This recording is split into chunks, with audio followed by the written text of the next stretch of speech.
모닝 미팅을 시작하겠습니다. 오늘 자료가 많은 관계로 핵심 위주로 좀 발표를 해주시고요. 순서를 외부 일정상 좀 바꿔서 하겠습니다. 일단 외부 접속 먼저 하겠습니다. 구한성 연구원, 바이오 산업과 셀트리온 헬스케어 들리시나요? 네, 들리십니까? 네, 발표해 주세요. 예, 먼저 셀트리온 헬스케어부터 말씀드리겠습니다. 셀트리온 헬스케어 최근에 트럭시나 미국 저금증에 대한 문의가 많고요. 투자자들이 혼동하는 원인은 구한성 연구원 잘 안 들리는데요. 조금만 크게 말씀해 주시겠어요? 예, 들리십니까? 네, 들립니다. 예, 투자자들이 최근에 미국 트럭시나 허가 저금증에 대해서 혼동하고 있고요. 문의가 많은 상황입니다. 그 이유는 작년 12월에 업데이트된 최신 자료를 참고하지 않고 과거 자료를 참고했기 때문인데요. 오리지널 리투산의 특허가 저금증이 5개입니다. 근데 초기에 트럭시나 2가지 림프종과 비후치킨성 림프종과 만성 림프성 백혈병 2가지 저금증에 대해서만 허가를 받았다가 작년 12월에 5가지 저금증, 류마티스까지 포함한 5가지의 저금증에 대해서 모두 허가 사항이 나왔고요. 그래서 오리지널 리투산과 동일하게 처방이 가능하다. 오늘 시장에 잘 전달해 주셨으면 좋겠습니다. 그리고 바이오 산업 자료, 신종 코로나 치료제에 대한 관심도가 최근 높아지고 있습니다.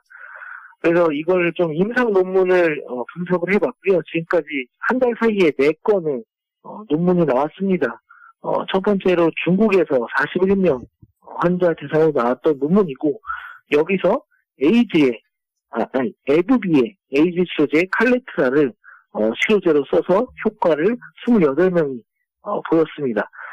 우리나라 첫 번째 확진자도 이 칼레트라라는 에이즈 치료제를 썼고요. 그 다음에 길리어드의 에볼라 치료제 렘데시비르가 미국의 첫 번째 확진자에서 사용이 돼서 효과를 보았습니다.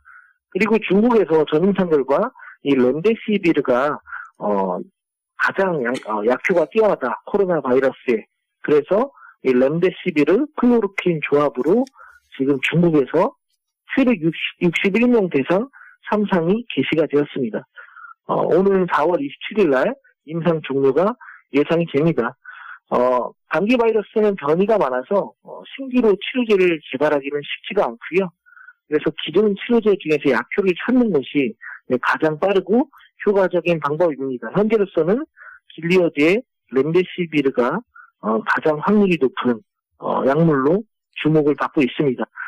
사스 때나 메르스 때도 1, 2개월 정도 환자 증가 추세가 안정화되기까지 시간이 필요했습니다. 따라서 이번도 신종 코로나도 사스 때처럼 3월 피크를 칠 것이다라고 전망을 합니다. 이상입니다. 예전에 사스 때나 메르스 때도 보면은 사실 적합한 치료제가 결국 안 나왔잖아요. 결국 이제 시간이 지나면서 그냥 바이러스가 소멸되는 이런 현상이었는데, 이번에도 좀 그렇게 될 것 같은지, 온도가 올라가면서 바이러스가 사라진다든지 이런 현상 예상되는지 말씀해 보시죠. 일단 신종 플루 때는 운 좋게 기존에 나와있던 치료제 중에 타미플루라는 약이 잘 들어서 타미플루가 굉장히 잘 팔리게 된 계기가 됐는데요. 사실 그걸 제외하고는 사스 때라든가 메르스 때는 잘 찾는 약을 찾지도 못했고 신규로 약을 개발하다가 중단한 사례가 많았습니다. 이번에도 보시면 아시겠지만 길리어드 약물이 임상이 종료되는 시점이 4월 말이어서 그 전에 사태가 진정된 가능성도 충분히 있고요. 그래서 원래 감기 바이러스는 인간의 자연 면역으로 치료가 가능하기 때문에 굳이 치료제를 개발하지도 않고 상업적으로 이 바이러스가 새로운 변형이 생긴다거나 할 수 있기 때문에 상업적으로도 개발하려는 노력이 별로 없습니다. 그래서 인도적인 차원에서 연구는 많이 되고 있고요. 그래서 이번 사례도 사스 때랑 메르스 때처럼 치료제가 새로 나올 가능성은 적다. 다만 이제 기대하기로는, 희망하기로는 길리어드 약물이 효과가 좋았으면 좋겠다라고 기대를 하고 있습니다. 이 자료는 직접적으로 사실 투자에 그 도움이 된다 뭐 이런 자료는 아니고요. 이제 시장에서 많이 물어보니까 신종 코로나 치료제 개발이 어떻게 되고 있나 이걸 갖다가 이제 고한성 연구원이 전문가적 관점에서 본 거고요. 그래서 이제 학회지들을 다 뒤져보고 이렇게 안에 표나 그래프들을 이렇게 작성한 겁니다. 참고하시기 바랍니다. 네, 이어서 철강금속산업 변종만 위원. 네, 저 바우스틸이 3월 출고 가격 동결했다는 말씀인데요. 참고로 저희가 작성하는 이제 이런 바우스틸 가격 동향에 대한 그 자료는 저희가 직접 바우스틸 IR팀하고 통화를 해서 작성을 하는 게 있으니까 좀 더 관심 갖고 보셔도 될 것 같고요. 일단 보선철강의 판단은 그런 것 같습니다. 3월 달에 가격은 동결을 했는데 일단 코로나 사태 때문에 당장 단기적으로는 수요가 좋지 않다는 거에 대해서는 생각을 하는 것 같고, 그렇지만 이게 계속될 건 아니기 때문에 진정되고 나면 다시 수요가 리바운드 할 거라고 봐서 동결로 대응한 것 같고요. 생산은 사실 이제 우한 지역은 좀 약간 예외지만 그 외의 지역이랑 생산이 거의 문제가 없어서 지금 약간 걱정되는 거는 운송 정도는 걱정이 되는데 이것도 재고를 감안하면 크게 문제 없을 것 같다라는 판단을 하고 있었고요. 국내 철강업체들은 지금 1분기, 지난 4분기 때 컨퍼런스 콜에서 밝힌 것과 같이 1분기에 가격 인상을 시도하고 있습니다. 그렇지만 중국 가격이 상승세를 멈추고 최근 사태 때문에 약간 하락 국면으로 좀 크진 않지만 좀 전환을 했고요. 원료 가격 또한 철광석이 10% 정도 빠져서 아마 가격 인상이 쉽지 않을 거고, 이게 의미하는 바는 1분기 실적 개선폭도 이제 제한될 거다 이렇게 보시면 될 것 같고요. 저희는 주가 측면에서 반영은 대부분 됐다라고 보고 있고, 오히려 이 사태가 이제 진정이 되고 나면 중국 정부가 내놓을 경기부양책에 관심을 갖는 게 낫다. 그때쯤이면 단기적인 주가 반등 가능성이 좀 크다라고 보고 있습니다. 이어서 이제 미국 뉴코라는 회사도 이제 실적 발표가 있는데 실적은 그리 좋지 않았고요. 여기도 비슷합니다. 지금 뭐 철강 가격이 미국에서는 조금 반등을 했었다가 약간 빠졌는데, 주가는 반등을 못하고 있고요. 실적이 뭐 되게 안 좋았고, 역시나 똑같은 말씀입니다. 코로나 바이러스 사태, 중국의 가격 하락 이런 것들이 좀 부정적으로 작용하고 있고, 여기서도 보면 어쨌든 중국이 경기부양책에 나와주면 주가가 반등할 가능성이 크다라는 입장은 국내 철강업체와 다르지 않다라고 판단하고 있습니다. 이상입니다. 네, 이어서 두산 퓨얼셀 ESG 이슈 김동양 위원입니다. 예, 두산 퓨어셀 첫 분기 실적이 잘 나왔습니다. 저희 봤던 것보다 조금 더 잘 나왔고요. 영업이익 195억인데 이게 뭐 납품 일정에 따라서 매출액이 좀 더 많이 나왔기 때문인 거고요. 수주는 말씀드린 대로 1.3조 원 달성을 했습니다. 지금 장기 계약 서비스 잔고가 뭐 2조 가까이 있는데 이게 이제 20년 동안 나오는 거기 때문에 연간 한 1,000억 정도는 깔고 가는 거고, 수주 뭐 절반 정도가 1, 2년 새 매출로 잡히는 걸 보면 연간 5천억 이상 매출 유지할 걸로 보고 있고요.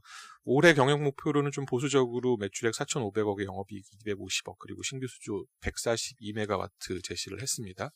주목할 점은 미국에 상장되어 있는 경쟁사들인데요. 3페이지 차트를 보시면 블룸에너지, 퓨어셀 에너지 주가가 뭐 작년 10월 저점 이후로 급반등을 했습니다.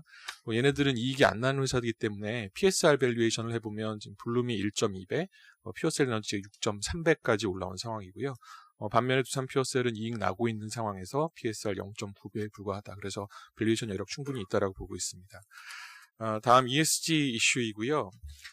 지난주 금요일 날 국민연금에서 대형 종목 56개사 보유 목적을 단순 투자에서 일반 투자로 바꿨습니다. 여기에는 삼성전자, 하이닉스, 네이버, LG화학 같은 대형 종목들이 대부분 포함이 돼 있고요. 뭐 이것 때문에 뭐 엄청난 일이 벌어지는 건 아니고, 원래 로드맵상으로 계획됐던 대로 국민연금에서 보편적인 주주 참여 활동을 강화할 거다, 이렇게 이해를 하시면 좋을 것 같습니다. 뭐 뉴스를 꼼꼼히 보셨던 분은 아시겠지만 2월 1일부터 자본시장법 시행령 개정안이 이제 시행이 됩니다. 그 내용은 이전까지는 투자자가 주식 5% 이상을 보유했을 때 보유 목적을 두 가지로만 공시할 수 있었습니다. 첫 번째는 경영권 영향 목적, 두 번째는 경영권 영향 목적 없음. 이제 연금 같은 입장에서는 경영권 영향 목적으로 주식을 들고 있기가 상당히 부담스러운 상황이고, 경영권 영향 목적 없음, 단순 보유로 가지고 있었을 경우에는 주주권 행사가 좀 애매하게 제한되는 상황이 있었고요. 이번 바뀐 시행령에서는 그 그레이 에리어를 좀 세분화해서 단순 투자를 단순 투자하고 일반 투자로 바꿨습니다. 그래서 일반 투자에 해당하는 영역에서는 배당이라든가 보편적인 뭐 주주 참여 활동, 그러니까 뭐 지배구조 개편 또 위법 행위를 저지른 이사 해임 이런 것들을 건의할 수 있는 전반적인 요소들이 갖춰졌기 때문에 일단 보유 목적 바꿔놓고 이번 주총에서부터 이런 기본적인 사항들은 강력하게 인게이지먼트를 하겠다 이렇게 이해를 하시면 좋을 것 같습니다. 이상입니다. 거의 뭐 경영 참가 목적하고 비슷하다고 보면 되나요? 일반 투자라는 게? 예, 그러니까 이게 이제 말이 경영 참가라고 그러면은 마치 기존 경영권을 위협하는 것 같은 뉘앙스가 있어서 기관들이 특히나 연금에서는 상당히 좀 조심스러워했던 부분인데 경영 영향 목적 없는 상태에서 일반 투자가 되면은 말씀하신 대로 이제 거의 보편적인 주주 활동은 다 할 수 있다 이렇게 이해를 하시면 좋겠습니다. 네, 이어서 NHN 네오이즈 안재민 연구원입니다. 네, 네오이즈 먼저 말씀드리겠습니다. 어제 좀 주가가 많이 올랐는데요. 실적이 일단은 숫자상으로는 좀 잘 나왔습니다. 거의 몇 년 만에 100억대 영업이익을 기록을 했고요. 근데 사실 조금 뜯어보면 일회성 매출과 이익이 조금 발생해서 저희 추정치를 소폭은 하회했습니다. 근데 저희가 올해 중소형주 중에서 특히 소형주 중에서는 게임주 안에서 제일 선호하는 종목 중에 하나인데요. 네오이즈가 일단 가장 중요한 부분은 이번 4분기 실적에서 영업이익은 조금 슬로우했지만 어쨌든 웹보드 게임 매출이 상당히 많이 성장을 했습니다. QOQ로 거의 10% 이상 성장했고요. YOY로 40% 이상 성장을 했습니다. 그래서 웹보드가 지금 규제 완화가 시작되기도 전에 실적이 지금 잘 나오고 있다라는 부분들이 가장 큰 포인트이고요. 이 회사가 이제 블레스라는 IP를 가지고 있습니다. 이게 이제 자체 개발 IP였고 이거를 이제 빌려주면서 이제 신규 게임 4종이 아마 2분기부터 출시할 예정입니다. 중국에서 판호를 받았던 여신풍폭이라는 게임이 있고요. 그 외에 이제 3종이 더 한국에 출시가 될 예정입니다. 그리고 그 외에도 올해는 좀 회사가 좀 변화의 원년으로 삼겠다라고 해서 신작 게임 출시가 좀 많은 편입니다. 그래서 이것도 결국에는 실적에 좀 긍정적인 영향을 미칠 거다라고 저희 판단하고 있고요.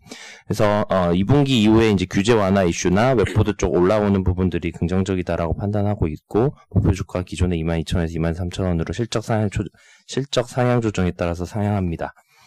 NHN은 MMN은 좀 빠져 있는데요. 일단 저희는 목표 주가 75,000원 유지하는데 투자 의견은 바이에서 홀드로 조정합니다. 이 회사가 4분기 실적이 조금 쇼크가 났습니다. 게임 쪽이 이 회사가 이제 가장 잘하고 있는 부분들이 일본에서 모바일 게임 하는 부분하고 네오이즈랑 마찬가지로 이제 웹보드 쪽인데요.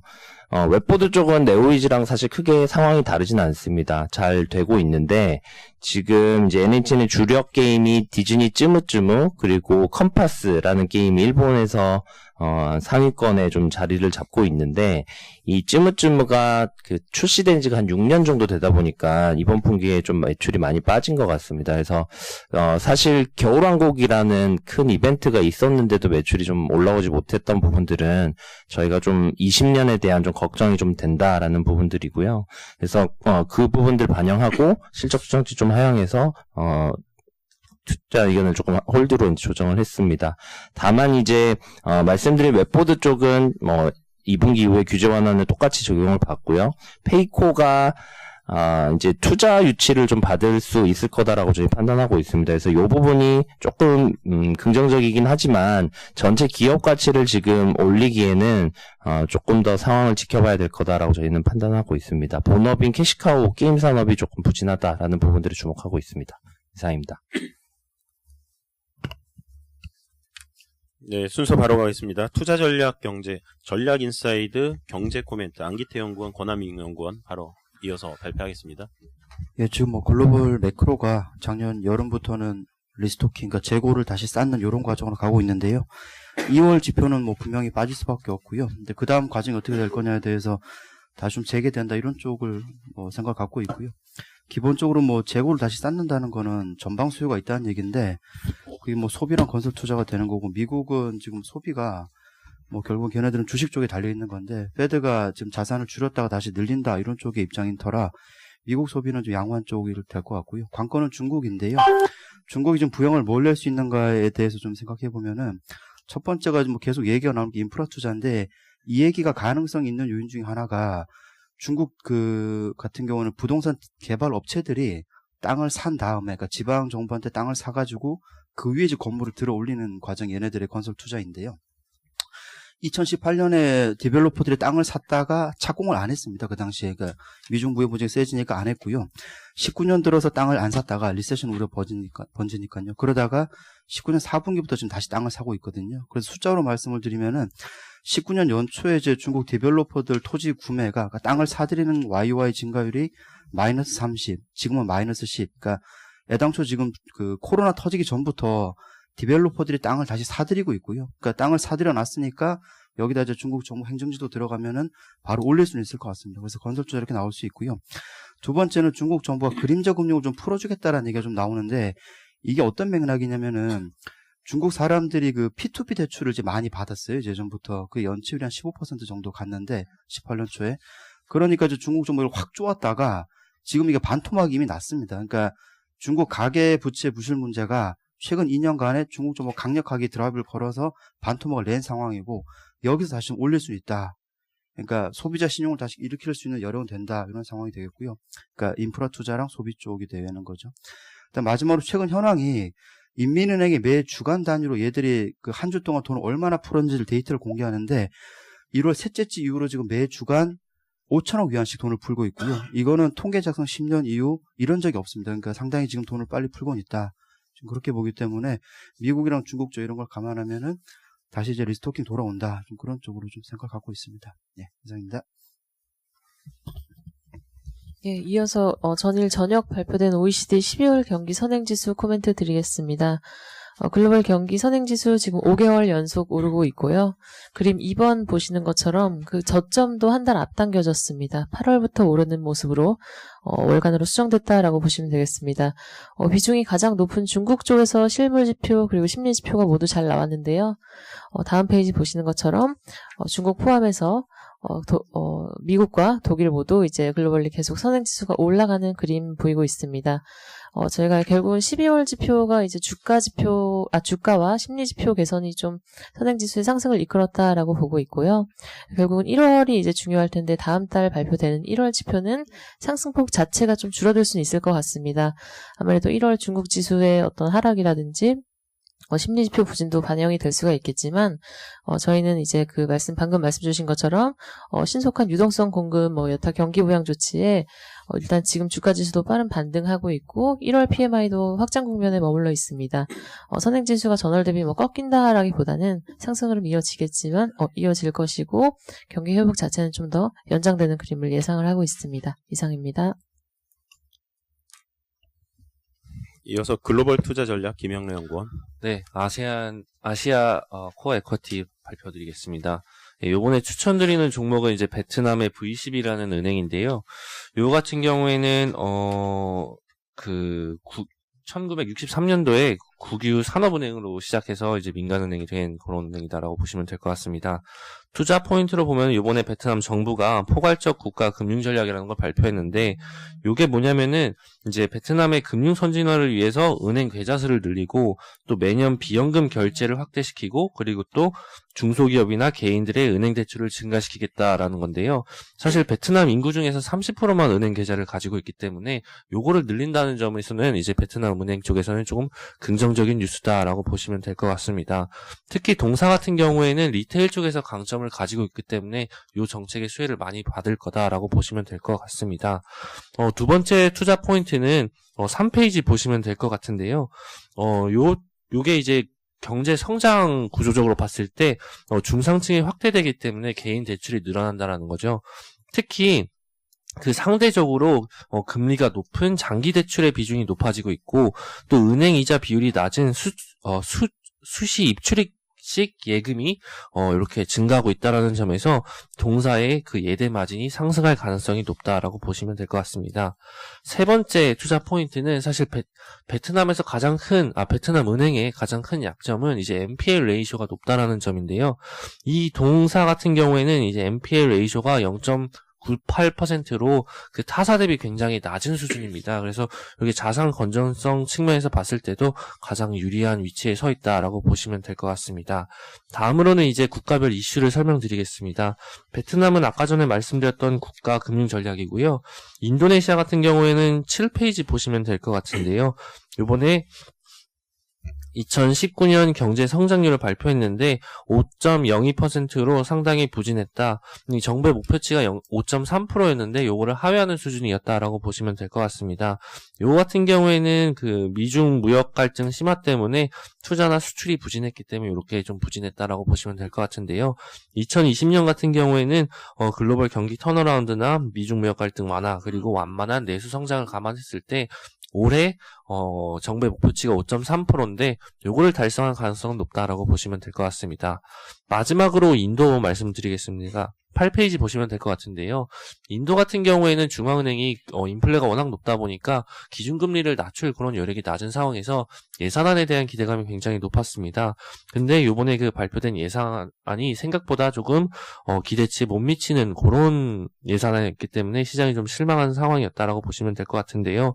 그 이유를 보시면은 최근에 이슈가 되고 있는 실업률 해결이나 아니면 섹터별 부양책이 발표되지 않았기 때문에 투자자들이 실망을 했다라고 보시면 될 것 같은데요.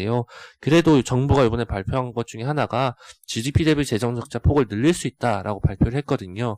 그런 측면에서 봤을 때 경기 부진이 지속된다면은 정부가 경기 부양책을 추가로 발표할 가능성이 높다라고 보시면 될 것 같습니다. 이상입니다.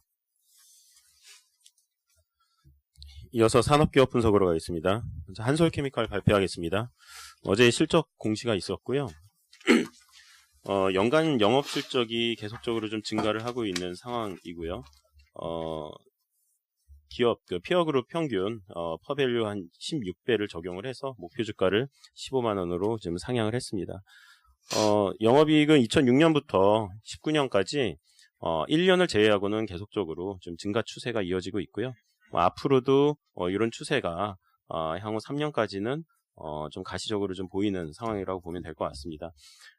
신규 소재 출시가 올해 좀 이어질 예정입니다. 이제 반도체 소재, OLED 소재, 2차 전지 소재가 출시가 되고 순차적으로 물량이 늘면서 앞으로 이제 고수익, 고성장세가 좀 이어질 걸로 보고 있고요. 투자 의견 바이를 유지를 하겠습니다. 반도체 소재는 이제 올해 출시가 1분기에 됐고요. 그리고 그 2차 전지 소재도 출시가 된 상황인데 하반기에 물량이 좀 급성장할 예정입니다. QD OLED 출시하면서 관련된 QD 소재도 큰 폭으로 올 연말부터 증가가 가능하다라고 보고 있습니다. 4분기 영업실적은 예상보다 조금 낮았지만 연말 상여금을 기존에 120억으로 봤는데 한 140억 정도 이 정도 좀 낮게 나왔다고 보면 될 것 같고요. 나머지는 기존 추정과 굉장히 유사한 상황이었습니다. 1분기에는 그 상여금이 좀 제외가 될 것 같고요. 빠지게 되고요. 그리고 QG 소재가 비수기에서 다시 물량이 확대되면서 전체 영업이익이 증가할 걸로 보고 있습니다. 자회사 중에 한솔 CMP를 가지고 있는데 양도 계약을 체결했고요. 관련해서 매각 차입이 1분기 중으로 영업 외실적으로 잡힐 걸로 판단을 하고 있습니다. 앞으로 그 신규 소재가 늘어나면서 앞으로 이제 물량 출하가 좀 늘어날 예정이기 때문에 설비 증설도 잇따라서 좀 계획되어야 될 상황으로 좀 판단을 하고 있습니다. 이상입니다. 이어서 에코마케팅 스파코멘트 이화정 연구원.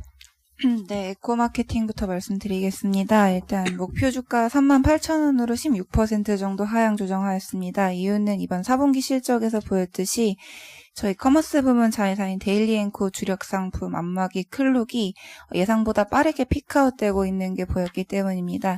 저희 3분기에 130만 대 정도 팔았고 4분기에는 약 50만 대 정도밖에 못 팔았고요. 향후에도 턴어라운드할 가능성은 크지 않아 보입니다. 다만 본업에서의 성장 가능성이 여전하다고 보고 있기에 투자 의견은 바이 유지합니다. 특히 그 중에서도 가장 많은 기여할 부분은 저희 올해 1월부터 이제 광고비 책정이 CPM에서 매출 연동형 CPS로 바뀌게 될 오호라라고 하는 셀프 네일이고요. 이런 CPS 과도기가 좀 지나고 나면은 레버리지 두드러지면서 저희 본업 쪽에서 실적 성장 이루어질 것으로 기대하고 있습니다. 4분기 조금 자세히 말씀을 드리면 어닝 쇼크가 났는데요. 영업이익 연결 기준 79억 원이었습니다. 당사 추정치 95억 원, 원, 그리고 컨센서스 110억 원을 모두 하회했고요. 이거 부문별로 보시면은 본업에서 62억 원, 그리고 데일리앵코에서 요즘 잘못 나와 있는데 17억 원입니다. 각각 5%, 24%씩 빠졌고요. 본업은 말씀드렸다시피 CPS 도입하면서 그 초기에 과도기 영향이 있었고, 어떤 과도기냐 하면 저희가 이제 오호라 세팅 때문에 인력 재배치가 좀 있었습니다. 원래 CPM 쪽 물량을 담당하던 인력 10명 정도를 오호라 쪽으로 보냈고요. 이렇게 됐기 때문에 아무래도 기존의 CPM 물량 받아오던 거를 그 10명이 하던 걸 못 받아오게 됐다. 그러다 보니까 매출이 좋지 않았고 4분기 성수기 효과를 온전히 누리지 못한 것으로 보입니다. 이걸 구조적인 문제로까지 이어서 보실 필요는 없는 게 저희가 실제로 작년에 2분기 때 보시면은 센스맘 CPS 도입 직전에도 유사한 흐름을 보였었습니다. 그렇기 때문에 이거에 대해서 너무 실망하시는 것보다는 과도기로 받아들이는 게 낫다라고 말씀드리고 있고요. 데일리앵코는 일단 목표 주가 하향했을 때 말씀드렸다시피 클룩 피크아웃 했기 때문에 아마 올해는 전년도 대비 한 20% 정도 감익할 거다라고 판단하고 있습니다. 2020년 이제 투자 포인트 보시면은 제목에서도 말씀드렸지만 저희 글루가의 오호라 쪽에 저희가 조금 기대를 두고 있는데요. 이제 CPS 변경되면서 어떻게 달라지는 거냐 하면 뭐 첫 번째로는 저희가 원래 지분법 이익으로만 끌고 오던 걸 영업이익까지 끌고 올 수 있습니다. 결국에 조삼모사라고 생각하실 수도 있는데 사실 CPS로 바뀌었을 때 그거보다 더 다른 좋은 부분은 CPS 계약이 되면은 에코 마케팅이 직접 마케팅에 들어갑니다. 그렇기 때문에 10명을 오호라로 보낸 거고요. 거기다 플러스로 저희가 40억 원 지분 투자를 했었기 때문에 그 돈을 통해서 카파 증설할 걸 요구하고 있습니다. 회사에선 5배까지 요구를 하고 있는데 지금 현재 카파는 월간 40만 개고요. 이게 늘어나면 100만 개 정도까지는 어렵지 않게 늘어날 수 있을 거라고 보고 있지만 저희 추정치에는 반영하지 않았습니다. 플러스로 적극적 마케팅 나설 걸로 보여서 올해 연매출은 최소 450억 원으로 보이고요. 이 중에서 저희가 아예 순매출 부분이 매출로 들어오고 영업이익으로 곧장 떨어지는 구조가 될 것으로 보이는데 글루가 오호라 관련해서는 약 70억 정도의 영업이익 애드될 걸로 기대하고 있습니다. 이게 성수기가 5월이에요. 제가 저희 8페이지 그림 4번에도 두었는데 보통 네일아트 하시는 분들이 한 여름에 많이 하십니다. 그렇기 때문에 그때 이후로 가시화가 될 전망이고요. 그래서 실적은 사실 1분기보다는 2분기를 조금 더 기대해 볼 만하다라고 말씀드리고 있습니다. 그리고 이제 코멘트 한 가지 드리겠습니다. 어제 뭐 기사로 많이 보셨을 텐데요. 오스카 기생충이 사관왕했습니다. 이게 다양한 최초 타이틀이 있는데 가장 중요한 거는 최초의 비영어권 영화 작품상 수상작인 것입니다. 이게 오스카가 아카데미상이 아무래도 좀 보수적이기 때문에 비영어권 영화는 보통 작품상을 타지 못했었는데 최근에 보면 사실 저희가 다양성 수용을 위한 요구들이 높아지고 있는 와중에 이제 아카데미도 변화 의지가 본격화됐고 적절하게 기생충이라는 수작이 등장했기 때문에 이런 최초 타이틀 거머쥔 것으로 판단됩니다. 뭐 이게 그냥 아카데미가 변화했기 때문에 탔다라고 보시는 것보다는 일단 기생충 자체가 보시면 북미에서도 매출이 굉장히 크게 나왔고요. 동시에 뭐 기생충에 나온 노래 등 많이 이제 인기 있는 거 보실 수 있을 텐데 이런 부분 때문에 HBO에서 TV 시리즈로도 리메이크 논의되고 있습니다. 이건 CJ 엔터가 직접 들어갈 걸로 알고 있고요. 이런 식으로 지금 기생충 자체의 인기가 높은 가운데 아카데미생이 변화하려고 하는 의지가 있었기 때문에 이런 최초의 타이틀을 얻은 걸로 보고 있습니다. 그럼 여기에 대한 저희 뭐 수혜는 어떻게 되느냐? 뭐 CJ ENM이나 뭐 바른손 ENA도 많이 말씀을 하시는데 실질적으로 오스카상 같은 경우에는 상금이 없습니다. 그냥 트로피만 주고요. 그렇기 때문에 이거 관련해가지고 더 이상의 실적 업사이드는 사실 없습니다.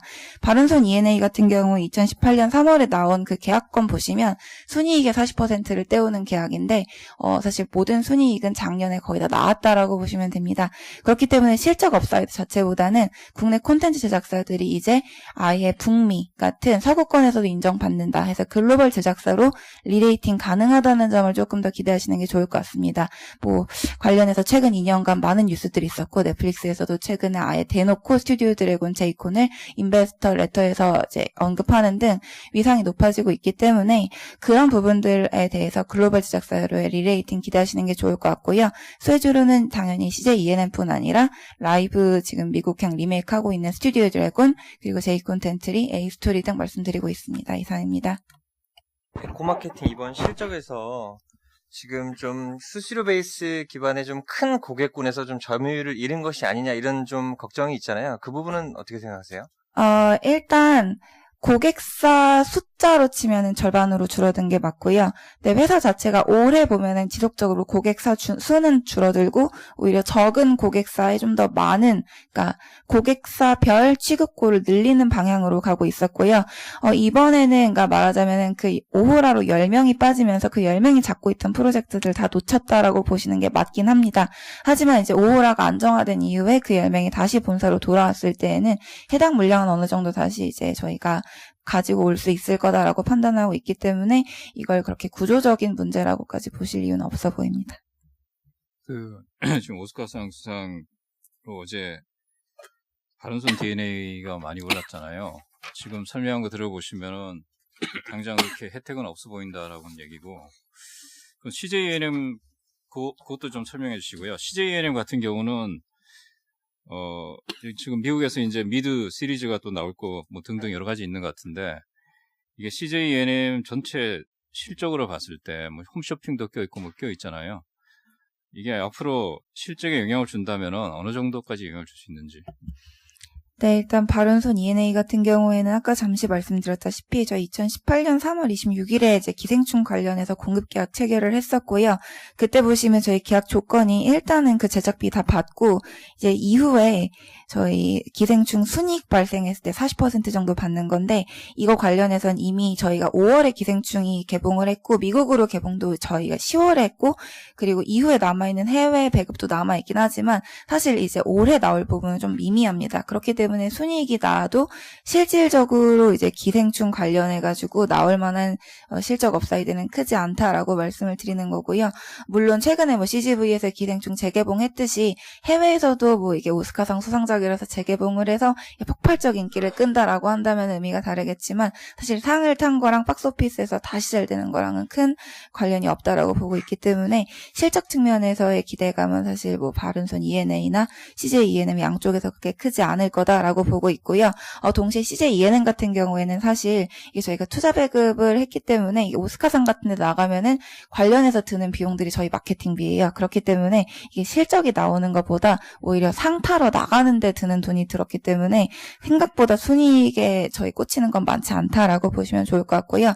그렇기 때문에 CJ E&M에 대해서는 일단 기본적으로 CJ E&M의 이런 이익 구조를 보시면은 거의 커머스 부분이 절반을 하고 미디어가 저희가 영화 빼고 미디어, 방송, 드라마, 스튜디오 드래곤 연결 부분이 거의 40% 정도를 하고 나머지를 영화랑 음악 부분에서 가지고 온다라고 보실 수 있는데, 실질적으로 영화 부분에서 기생충이 기여할 수 있는 바는 작년에 다 진행을 했고요.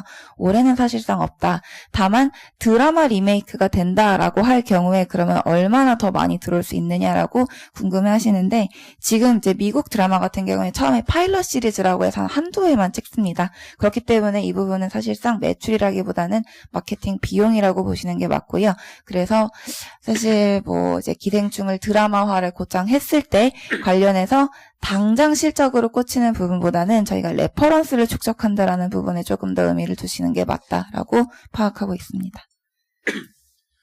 이어서 동원 F&B 애경산업 조민진 연구원.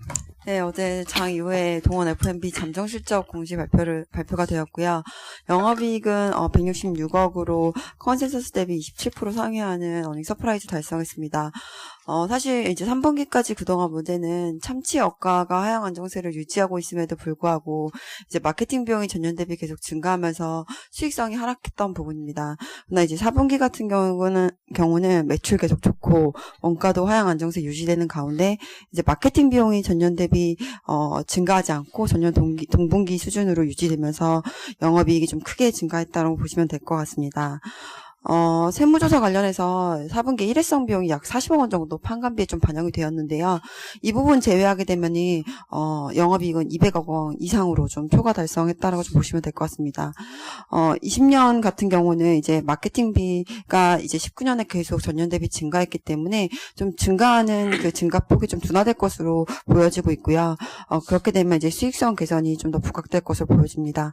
주가도, 역사적 밴드 하단으로서 저가 매수 추천드립니다. 애경산업 다음으로 말씀드리겠는데요. 애경산업은 제가 커버하고 있진 않았는데요. 그동안 좀 이제 애경산업을 보면서 아쉬웠던 부분이 크게 세 가지였습니다. 첫 번째로 이제 채널 재정비로 인해서 가장 성장의 키가 되는 중국 쪽에서 매출이 한 2분기 정도 계속 하락했다라는 거고요. 두 번째로는 이제 국내에서 경쟁이 심화된 채널인 홈쇼핑 쪽의 매출 비중이 크다는 점. 그리고 세 번째로는 이제 AG20 매출 비중이 90% 이상으로 이제 원 아이템 리스크가 있다는 점이었습니다. 근데 이제 4분기 실적만 놓고 보게 되면은 일단 중국 시장은 50% 이상 전년 대비 성장을 했고요. 그리고 이 중국 시장의 그 규모 자체가 채널 재정비 전보다 높은 수준까지 개선되면서 향후 좀 이제 성장에 대한 기대감이 좀 상승했다라고 좀 보여지고 있습니다. 그리고 또 두 번째로는 이제 12월부터 H&B 이제 올리브영으로 입점이 시작되었는데요. 이러면서 이제 홈쇼핑 쪽에서 매출 비중이 쏠렸다라는 부분들에 대해서 이제 채널 다각화가 진행되고 있다는 점이 좀 긍정적으로 보여지고 있습니다. 다만 이제 아쉬운 부분으로 꼽고 있는 세 번째 부분, 이제 포트폴리오가 한쪽으로 좀 쏠렸다. 이 부분은 앞으로도 좀 이제 다각화를 위한 노력들이 좀 필요할 것으로 보여지고 있습니다.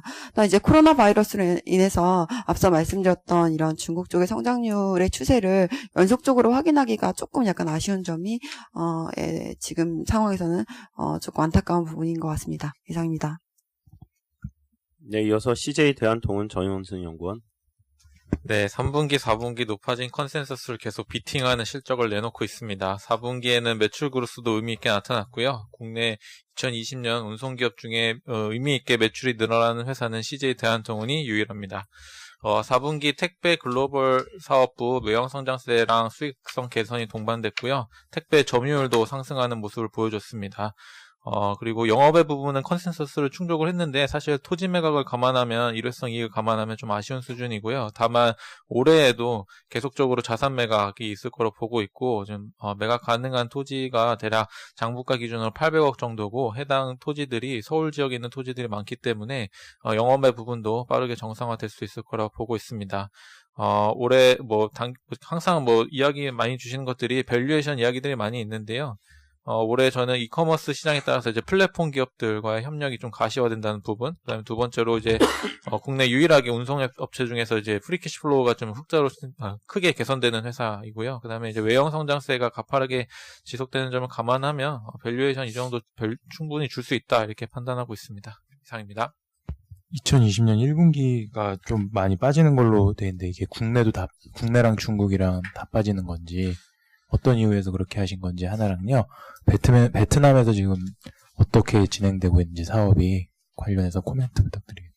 일단 첫 번째로 국내 지금 그러니까 1분기 같은 경우는 원래 전통적 비수기에다가요. 그다음에 사실 중국 쪽 로킨이나 이런 사업들에 대해서 상당히 좀 보수적으로 추정한 숫자라고 보시면 될 것 같습니다. 시장에서는 원래 질병이 돌면 택배 사업이 좀 호조를 보이는 거 아니냐라는 그런 이야기들을 주시는데요. 사실상 현재까지 파악하기로는 택배 물동량이 그렇게 크게 의미 있게 늘어났다고 보기는 좀 어려울 것 같습니다. 그래서 그냥 그래도 마진율 개선 부분 때문에 전년 대비해서는 실적 개선된다는 뷰는 유지하고 있고요. 두 번째로 지금 베트남 같은 경우는 사실 지금 아직 매출액에는 그렇게 큰 의미는 있지는 않지만 이쪽 시장도 지난번에 리포트 때 말레이시아나 태국 같이 그런 이커머스 시장에 맞춰서 택배 사업을 좀 확대하고 있기 때문에 좀 분명 의미 있게 개선될 거라고 보고 있고, 다만 그 글로벌 사업부 같은 경우는 올해보다는 내년 그로스가 더 의미 있게 나타나지 않을까 이렇게 보고 있습니다. 네, 이어서 기업은행 조보람 위원입니다. 네, 기업은행 4분기 실적을 들여다보면요. 타은행들과 비슷하게 일회성 요인이 매우 많았습니다. 이 일회성을 감안했을 때 경상적 순이익은 대체적으로 기대치에 부합하는 수준이었습니다. 이번 실적 시즌의 은행 섹터 트렌드를 보면 전반적으로 크레딧 코스트가 낮아지는 추세를 보인 반면에 기업은행은 이 크레딧 코스트의 상승 추세를 지속하는 부분이 확연한 차이점이었습니다. 기업은행의 이 자산 포트폴리오가 중소기업 대출 위주로 구성되어 있기 때문에 저희가 예전에도 말씀드린 것과 같이 경기 하강 국면에는 최적화된 은행이 아닙니다. 향후 성장에 대한 우려보다는 이 기업은행에 대해서는 자산 건전성 관리에 중점을 두고 지켜봐야 한다고 생각하고요. 단기간 안에 수익성이나 실적이 그리고 주가가 턴어라운드할 캐탈리스트가 부족하다고 보고 있습니다. 저희 투자 의견 홀드 및 목표 주가 14,000원 유지합니다. 이상입니다. 네, 질문 없으시면 하나시스템 최진명 연구원. 네, 어제 하나시스템 실적이 나왔었습니다. 그래서 2019년 결산했을 때 매출은 1조 5,460억에 영업이익 853억입니다. 근데 공시된 걸 보면 2018년 매출이 1조 1,290억 정도라서 이게 차이가 많이 나는데, 2018년 우리가 9월부터 우리가 ICT 부문 이제 기업이 결합되면서 현재 모습이 나왔기 때문에 좀 차이가 있고요. 만약에 이런 것들을 감안해서 다시 좀 추정을 해본다면 사실 2019년에 우리가 매출이 한 16% 정도, 영업이익도 한 15% 정도 어쨌든 성장을 하는 모습이 나왔습니다. 제가 기존에 추정을 1조 한 6,600억이 영업이익 950억을 해서 한 10% 조금 안 되게 오차가 나는데, 이 기본적인 사업 방향성 자체가 미스 났다고 보고 있지는 않고요. 상장 전후로 이 회사가 분기 실적을 발표한 바가 그동안 없었고요. 그 다음에 이제 상장 전후로 연결 범위나 이런 것들이 좀 기존의 모기업인 하나 에어로스페이스에서 그간 발표했던 자료들이랑 좀 상이했었다는 점에서 좀 연결 범위 추정 오차가 일단 좀 메인이다라고 이렇게 말씀을 드리고 싶고요. 그 다음에 이익 오차에서 핵심은 이제 기업 결합을 하면서 이제 계열사 간에 좀 장기 계약 이런 것들이 무형자산으로 잡혀 있었는데, 이런 것들이 좀 이제 서로 연결되다 보니까 이제 삼각되는 이런 것들이 좀 오차를 만들었다고 생각을 합니다. 근데 오차를 제외하고 전체적인 회사의 성장 스토리나 방향성은 기존에 말씀드린 거 그대로 유효하고 있다고 보고 있습니다. 방산 부분 시스템 쪽은 정부의 국방 예산 확대로 계속 성장하는 게 드러났고요. 현재 TICN 사업을 주력 매출로 해서 계속 매출이 나오고 있습니다. 그리고 ICT 부문도 원래 계열사 데이터 센터를 운영하면서 안정적인 이익이 나오고 있었고요. 우리가 2019년부터 ERP 교체 사업을 하고 있습니다. 이게 21년 상반기까지 지속될 거기 때문에 이 사업 효과로 올해 한참 이제 중간 부분 피크에 도달하기 때문에 올해 안정적인 성장은 지속될 것으로 보고 있습니다. 특히나 계열 회사 모기업인 하나 에어로스페이스의 자회사 중 하나인 하나 디펜스가 인도 쪽에 비호복합 수출을 추진을 하고 있죠. 이쪽이 수출이 추진되면 국내 방산업체도 영향을 많이 받습니다. 비호복합이 장착하는 대공 미사일은 LIG 넥스원이 만들고요. 그 다음에 비호복합에 쓰이는 사격 통제 장치나 방공 통제 장치 또는 레이더 같은 건 하나 시스템에서 만들기 때문에 대부분 상당히 많은 방산업체로부터 좀 온기가 퍼질 걸로 생각하는데요.